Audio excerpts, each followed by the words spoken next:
Wilayah udara Disneyland berada di bawah perlindungan, sama seperti Gedung Putih dan Kennedy Space Center.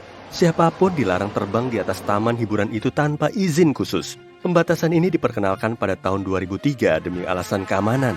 Jadi sejak saat itu nggak ada lagi pesawat atau drone yang terbang di atasnya. Staf Disneyland menemukan dua warna unik, Go Away Green dan Blending Blue. Kedua warna ini dirancang khusus untuk membuat mata para tamu mengabaikannya.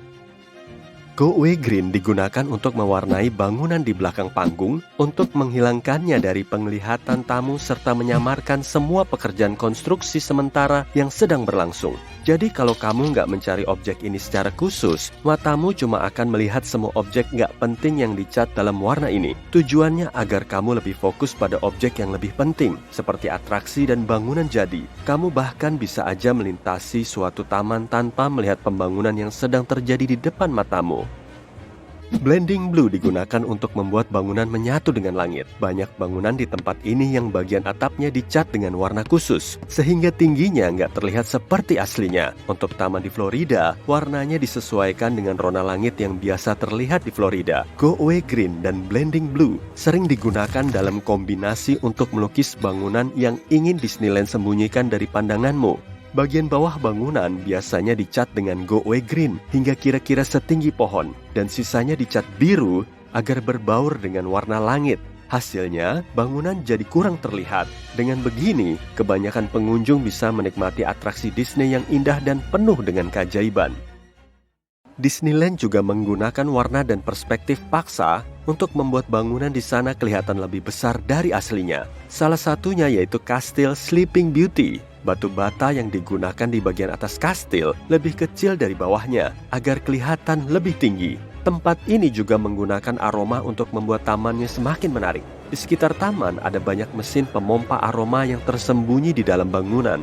Hal ini perlu dilakukan untuk mengintensifkan pengalaman pengunjung di Disneyland sehingga terasa lebih menyenangkan dan mudah diingat. Banyak orang mengatakan sejumlah tempat di Disneyland memiliki aroma yang khas, sama seperti rupa bangunannya. Orang dewasa berusia 14 tahun atau lebih dilarang mengenakan kostum di Disneyland. Kamu cuma bisa memakai aksesoris yang terinspirasi Disney, seperti telinga Minnie Mouse atau t-shirt Frozen. Dengan kostum lengkap, kamu nggak diizinkan untuk memasuki taman sebelum kamu ganti baju. Hal ini dilakukan agar para tamu bisa ngebedain pengunjung lain dengan para aktor Disneyland yang merepresentasikan karakter. Akibatnya, pengunjung bisa sulit dan kebingungan saat nyari toko Cinderella kalau yang palsu juga ada di sekitar situ. Tapi kalau kamu beneran pengen pakai kostum seperti karakter favoritmu, kamu bisa datang ke Disneyland selama musim Halloween. Selama Halloween, pengunjung boleh pakai kostum karakter Disney mereka. Tapi perlu diingat, untuk alasan keamanan, kostummu nggak boleh mencapai tanah atau sampai keseret-seret. Selain itu, kalau ada pengunjung yang menganggapmu sebagai salah satu karakter Disney, kamu nggak boleh pura-pura jadi karakter aslinya, foto bareng, atau ngasih tanda tangan. Disneyland ngelarang penggunaan tongsis, jadi alat ini nggak perlu kamu bawa saat mau berkunjung. Tongsis termasuk barang terlarang, sama seperti drone. Kamu masih ingat kan, nggak ada yang boleh terbang di atas Disneyland. Tripod besar dan mainan remote control juga nggak diizinkan. Hal ini dilakukan semata demi keselamatan, karena ada kejadian salah satu pengunjung ngeluarin tongsis saat naik wahana. Apalagi kalau mereka menjatuhkannya ke wahana, yang malah akan mengancam keselamatan mereka.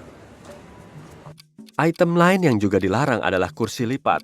Pasti enak kan berleha-leha di mana aja dengan kursi lipat termasuk saat lagi ngantri. Tapi kalau kamu datang ke Disney, mending pakai bangku yang ada di situ aja lah. Nanti kamu malah nggak boleh masuk karena bawa-bawa kursi. Kalau temenmu ngerayain ultah di Disneyland dan kamu mau datang sambil bawa hadiah, jangan bungkus hadiahmu. Petugas keamanan harus melihat isinya untuk mastiin semuanya aman, jadi mereka akan memintamu untuk membukanya. Semua anggota karakter harus ngerahasiain pekerjaan mereka. Kalau anggota staf mainin karakter Disney di situ, dia nggak boleh nyeritain ini ke siapapun, ngebocorin karakternya, atau ngomongin peran yang dia mainkan dengan siapapun, kecuali dengan anggota karakter lain. Untuk menyiasati aturan ini, anggota staf bisa ngasih tahu teman dan kerabatnya kalau dia berteman dengan karakter yang sebenarnya dia mainkan. Dia juga nggak boleh posting soal pekerjaannya di media sosial, ambil foto dalam kostum, atau foto di belakang panggung, kemudian mempostingnya. Semua ini dilakukan untuk menjaga keajaiban Disney. Anggota pemeran harus melakukan pekerjaannya dengan serius dan menjadi aktor karakter terbaik. Setelah seseorang dipekerjakan, dia menjalani pelatihan wajib untuk belajar menjadi karakter yang akan dia mainkan. Selain itu, anggota nggak bisa milih sendiri karakter apa yang akan dia mainkan, karena sudah ada yang milihin. Setelah mendapat peran, dia harus nonton film dengan karakter itu ratusan kali, mempelajari ceritanya, belajar ngomong dan berperilaku seperti karakternya. Apapun yang terjadi, dia harus menjadi karakter yang dia kerjakan. Apapun yang dia lakukan juga harus seperti karakternya itu. Chip dan Dale selalu bertindak konyol, Maleficent harus berkarakter jahat, dan Ariel terus-terusan mengaitkan semua hal dengan laut. Semua staf Disneyland juga harus bisa menjawab pertanyaan apapun yang mungkin ditanyakan tamu. Artinya, para aktor ini harus benar-benar hidup di dunia karakter tersebut, dan mereka nggak boleh nyebutin karakter apapun yang nggak ada dalam cerita asli. Mereka juga nggak boleh nunjukin kalau mereka tahu kehidupan di luar Disneyland. Kalau kamu nanya soal aplikasi sosmed kesukaan mereka malah akan nanya apa itu sosmed ke kamu. Anggota pemeran juga dilatih untuk ngasih tanda tangan. Setiap karakter Disney punya tanda tangan uniknya sendiri. Dan meskipun ada orang lain yang meranin karakter yang sama, tanda tangannya juga harus terlihat sama. Kalau kamu ngebandingin tanda tangan yang kamu dapat hari ini dengan tanda tangan 5 tahun yang lalu, bentuknya harus sama, seolah-olah orang yang sama telah ngasihin langsung ke kamu. Yang lebih menyulitkan staf adalah satu aktor bisa memerankan beberapa karakter. Dan biasanya, setiap orang memerankan 2 atau 3 karakter. Jadi dia harus menjalani latihan khusus untuk setiap peran agar dia bisa segera beralih peran.